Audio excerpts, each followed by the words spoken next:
We have much to discuss. Let's bring in our panel. From Istanbul, Tanya Gutsözyan is a seasoned journalist who's covered Afghanistan and its leadership for nearly 2 decades.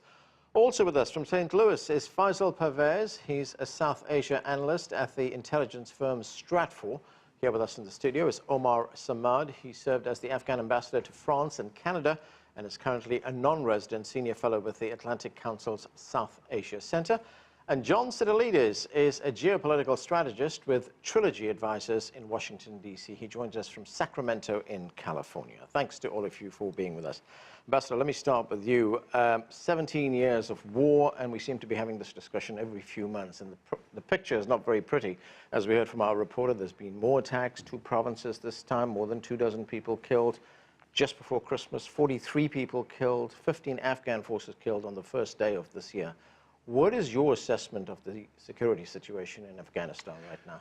I still think that the security situation is still stalemated, meaning that the Taliban have, on one hand, tried and have gained some territory over the last year or so, but they have not been able to alter the strategic equation on the territory itself, or by capturing a major center or holding on to a provincial capital for much longer than a few days.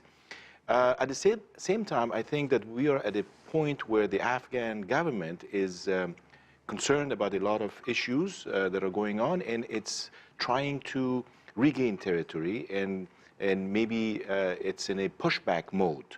You can see this by the appointment of several seasoned sort of veterans of the Afghan resistance from the past to high-level positions in defense and interior, and also by the rhetoric that is being used in Kabul, which is one that says we are going to fight and fight hard. On the other side, you also have a lot of talk about working on a ceasefire. And this is coming mostly from the Washington, the American side, where they would like to see, as soon as possible, some type of arrangement whereby a ceasefire can be agreed to by the warring factions. But still, if we look at the situation on the ground, Ambassador, we just heard from our reporter telling us that Taliban forces now control almost half the country. Well, they control more or less what they controlled 6 months ago. As I said, they have control over more physical territory, but not more population centers. It's a question of how you weigh the security situation, but obviously they think that they are in ascendancy. They think that they have the momentum that has boosted their morale and to some extent has created some demoralization on the other side. But I think that we are at a turning point where both sides, on one hand, are talking about talks and peace talks and a political settlement. On the other hand, I think they're gearing up for a big and hard fight ahead. All right, let me go to Tanya in Istanbul. And Tanya, we heard this announcement from President Trump, the possible withdrawal of 7,000 U.S. troops, almost half the number of U.S. troops currently in the country. We don't know, we haven't seen any plan yet. We don't know whether that's going to happen or if it happens, when it's going to happen. But looking at the announcement itself, how will this be seen in Afghanistan, especially by the Afghan government? Well, here's the thing. With the U.S.-Taliban peace talks still ongoing, obviously opinion was divided. You had some people who saw this as a premature concession on the part of the Americans, which would have serious repercussions on the ground for security conditions. And then you had others who said, well, this is a necessary move in order to move the peace talks forward. I was just on the phone earlier this morning with an Afghan politician who's actually going to be running for president in April. He's going to be running in the elections. And he said it's absolutely, even though he opposes he's critical of the Afghan government, he finds it ridiculous that the Afghan government is not part of these talks, that decisions are being made that the elected Afghan government is not part of. So in some quarters, this is seen as a defeat by the Americans, even if that's not how it's intended. In fact, there were reports that the Taliban were celebrating when the news came out. Faisal Pervez, how do you see this? Is this announcement by the Americans some kind of concession? Do you see it the same way? The Americans saying, okay, look, we'll take out half our troops, but we want something in return. Yeah, so this is a really great question, and I would first look at the context. If you look at this war, Of course, this began under President George W. Bush. Then President Barack Obama tried to draw down troops. We remember back in 2011, Obama famously said that the tide of war is receding. And then, of course, you ended up having the NATO drawdown, and there was a high anticipation that the troops were going to come home. Now you're under the Trump administration, and once again, you're still seeing this concerted effort by the United States to try to withdraw from the conflict. I think there was a good point made earlier about the number of troops leaving and what's going to be their role, because as we know, U.S. troops are serving in two separate roles. There is the counterterrorism mission, which is focused on uprooting al-Qaeda and the Islamic State, and then there is the train, advise, and assist mission in which U.S. troops are working with the NATO. So we have to first take this guess that let's assume that the United States tries to pull out the NATO troops. Then the point is that there's still a substantive contingent of American forces there in Afghanistan, meaning that U.S. involvement may have come down, but the U.S. is still very much involved in that country for the foreseeable future. Yeah, and that is not a distinction, Faisal, that's made very often, the fact that the United States is there in a training and advisory role on the one hand, and then in a counterterrorism role on the other hand. We also heard that, last year, 2018, the U.S. Air Force dropped the highest number of bombs it's ever dropped in Afghanistan since the war began. So what kind of strategy do you see here? Well, we actually see a two-pronged strategy by the United States that has a diplomatic component and has a military component. Now, we're clearly seeing right now with Special Envoy Zalmay Khalilzad, the diplomatic envoy in action, strategy in action, excuse me. And this, of course, is a strategy that also involves trying to pressure Pakistan to bring them to use their leverage against the Taliban to bring them to the table. But as a complement to that, back in August of 2017, we saw the United States ramp up the military component of the strategy. Because if you zoom out and you look at the conflict, you're essentially stuck in a grinding stalemate. And U.S. military advisors actually tried to push President Trump to send more troops. Now, we know that President Trump begrudgingly accepted because his general posture is he wants to withdraw troops from these foreign conflicts. So ever since then, as you mentioned, the United States has, in addition to sending more troops, they've also been trying to ratchet up the air campaign. Now, the air campaign in particular is trying to also focus on the Taliban's revenue streams, and especially when it comes to narcotics, to try to target those as well. So we're trying to see the United States really come from these two separate angles to really bring the Taliban to the table. And while we are clearly seeing a momentum building towards talks, the Taliban, of course, have already held several talks with the United States. Right. We're clearly seeing that the fighting on the battlefield has not abated yet. Okay, let me go to John. John, let's look at the view from the United States. If President Trump does indeed pull U.S. troops out of Afghanistan, he will be fulfilling a campaign promise, won't he? I mean, this is what he said during his Christmas visit to Iraq when he was visiting troops there. Let's watch. These people are going to have to start doing a lot of their own work, and they're going to have to start paying for it, because the United States cannot continue to be the policeman of the world. We don't want to do that. We want to protect our country. So, John, does the president have a point there? Is he really in sync with what American people think? I think very much so, because in the 2016 presidential campaign, it was both Donald Trump and Hillary Clinton on the Democratic side who would both state that it's not the job of the United States to be the world's policeman. But I think as we look forward in what's happening in Afghanistan, we need to remove this from the optic that this is solely a U.S.-Afghanistan bilateral policy matter. As a matter of fact, there are very important considerations regarding the interests of countries such as China, India, Pakistan, Iran, and Russia, all of whom have very serious geopolitical interests in the future of Afghanistan. And I think from the U.S. side, the idea that the policy objective here is to ensure that there's no haven, so to speak, for either the Taliban, al-Qaeda, or Islamic State, or any other radical Islamist terrorist group to attack the United States. Well, do we really need to have 7,000 or 14,000 U.S. troops in Afghanistan conducting whack-a-mole military operations? You can have safe harbor being given to radical Islamist terror groups in ungovernable countries such as Yemen or Somalia or Libya. So the idea that we have to occupy or be training Afghan forces, I think, needs to be seriously reconsidered. And maybe the U.S. will instead move to a strategy of offshore platforming, using intelligence, drones, airstrikes, missile strikes, and the like to make sure that the Taliban doesn't take over Kabul and run the country in a way that can be very deleterious to U.S. and broader geopolitical interests in South Asia. What do you make of that, Ambassador? If the U.S. intention, as John points out, is to deny sanctuary to terrorist groups, does it need 14,000 troops in the country? Well, 14,000 troops are mostly advisors and trainers and mentors and so on and so forth. There is obviously a counterterrorism component, and we don't know if that counterterrorism component is going to be part of any withdrawal in the future or not, because that's an issue that will be discussed between the stakeholders that will be sitting around the table. There is no pronouncement yet from the United States saying that they are going to withdraw fully or when, and I think that this is being discussed at this moment. So we don't have any definitive answer to any of these questions as it's work in progress. Right. But one thing is for sure, terrorism is a threat, has been a threat. And the reason why the United States is in Afghanistan is because of what happened on 9/11, because of the fact that the world had basically ignored what was happening in Afghanistan prior to 9/11, even though there were very clear warning signs. And yes, the world has changed, and maybe the homeland is more secure, maybe other countries feel more secure, but terrorism is a threat that cannot be discounted or taken for granted, and it has to be fought where it is. Now, there are 20 or so known international terrorist organizations, small and large, that are based in or around Afghanistan.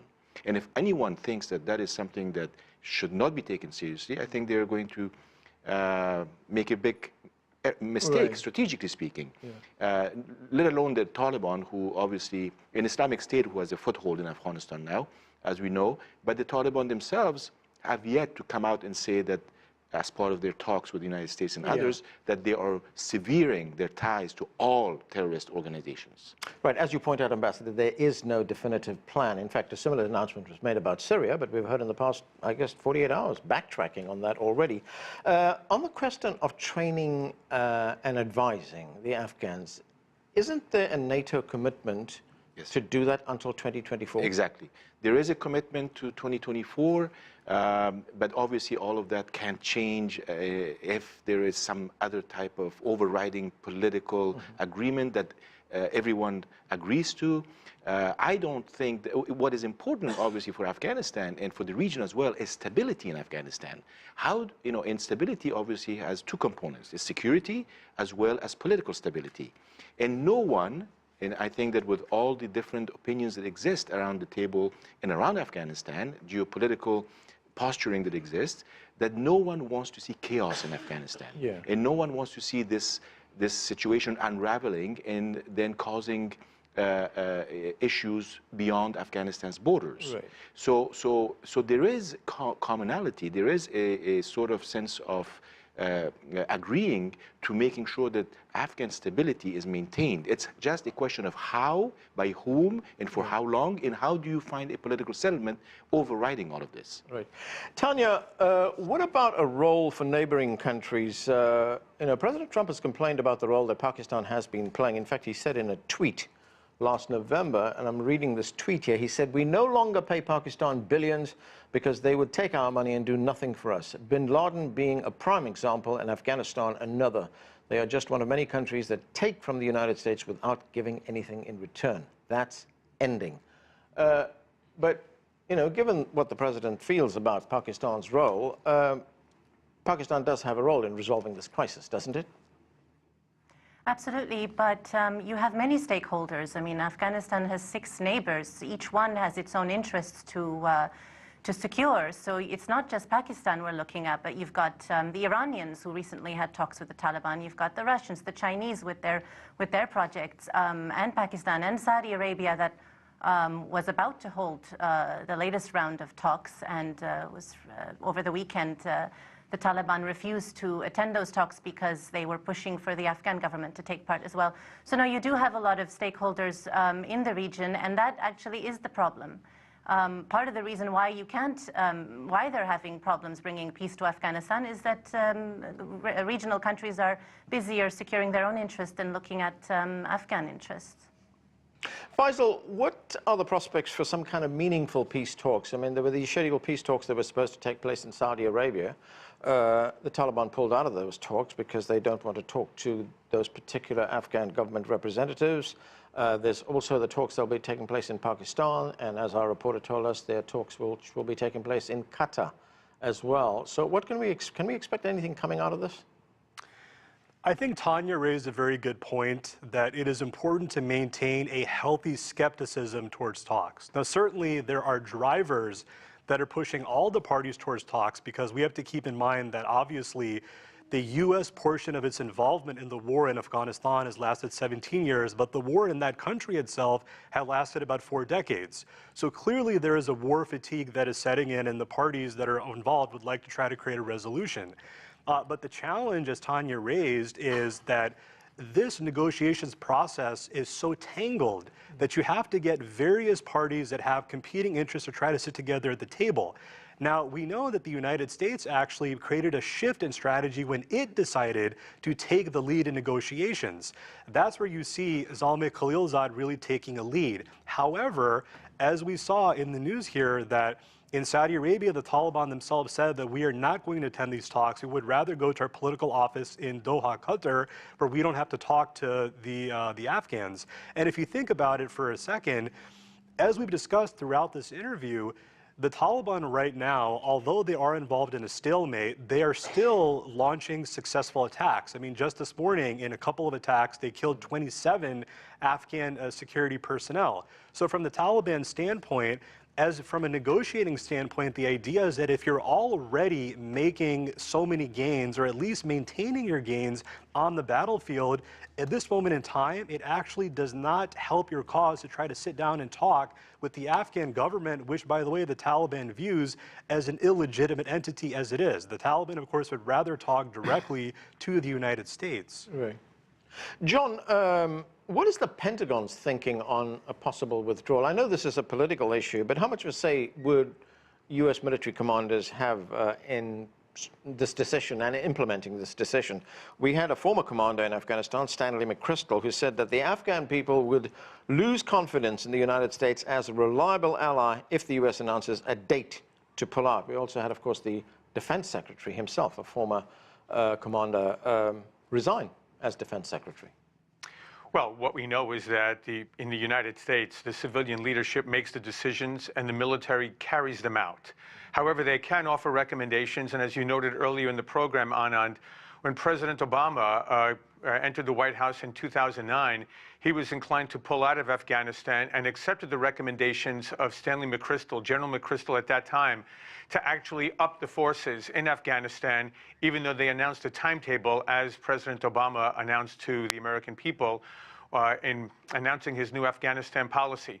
But I think if we look at where we are today, we need to be honest about what the larger U.S. objective in Afghanistan is. And I don't think it has much to do with stability inside of Afghanistan, which has been such a difficult country to govern in the last 40 years. I think the real policy objective here is to make sure the Taliban does not take over the Afghan government and use Kabul as a base to potentially destabilize neighboring Pakistan, which is a heavily nuclear-armed country, which is locked in a very difficult dispute with nuclear-armed India. And the fear is that if you have a destabilization in Pakistan and nuclear arms fall into the hands of radical Islamist terrorists, you have a very, very catastrophic potential scenario for South Asia and perhaps for global security. If I may, I think that it's not just that particular reasoning. I think that they do care about stability overall in the region. And that stems from stability within Afghanistan, and also making sure that Afghanistan does not become a hub for international terrorism once again, or become a battlefield for proxy warfare that involves everyone, as I said, with different interests or clashing interests. At the same time, I think that the fact that the Taliban would come and take Kabul is probably not such a threat to Pakistan. It wasn't between 1996 and 2001, Pakistan being a supporter of the Taliban. But at the same time, it's a question of how do you integrate the Taliban within the political system of Afghanistan without losing all the gains of the last 17 years that the Afghan people cherish. whether some like it or don't. Right. But it's also a question of making sure that that security and political transition takes place at in a certain manner that also would guarantee future counterterrorism opportunities, because otherwise you lose that ability to control the situation as you would in the case of the United States and NATO. Okay, I've got a few minutes left, Ambassador. There are also talks going on known as the Track 2 talks taking place in China. What can you tell us about that? Well, I was part of one that took place a few weeks ago in Beijing, and as you say, Track 2 means that it's mostly non-governmental, but most of the people there are people who are closely affiliated to governments.